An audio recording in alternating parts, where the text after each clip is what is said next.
今日竟然俾我蘇蘇喺金馬倫道發現到呢一間和牛嘅燒肉店係超好味、超抵食啊！大家一定要嚟試啊！一入到嚟咧有少少嘅吧台，但係你唔好以為裏邊冇人啊，係好多人食噶，因為咧裏邊咧坐嘅環境都比較舒服。最近大家都可能驚日本有地震啦，但係一解呢個嘅和牛燒肉嘅思鄉嘅問題，梗係要嚟我哋現場食啦。咁呢度有個 lunch set 咧，佢只需要78蚊就買到100g 嘅和牛燒肉噶啦。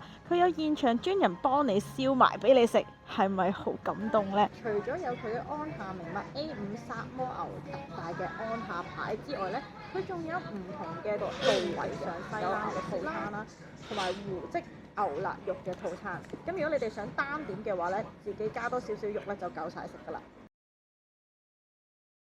呢度個個都係 well trained， 燒得好靚㗎。你可以望住佢哋燒之餘，仲可以感受到好似置身喺日本啊嘛。加埋佢嗰個嘅藍黃蛋，即刻咧更加提升咗和牛嘅鮮味。